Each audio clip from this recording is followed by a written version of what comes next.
ஆனதே இவள் மழலையின் மொழி கேட்டு. ஓ தாயாக தந்தை மாறும் புது காவியம். ஓ இவன் வரைந்த கிறுக்கலில் இவளோ உயிரோவியம்.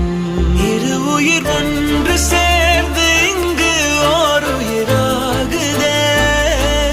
கருவறை இல்லை என்ற போதும் சுமந்திட தோணுதே. வெளியோரம் ஈரம் வந்து குடை கேட்குதே. ஆரிரோ ஆராரிரோ இது தந்தையின் தாலாட்டு. பூமியே புதிதானதே இவள் மழலையின் மொழி கேட்டு.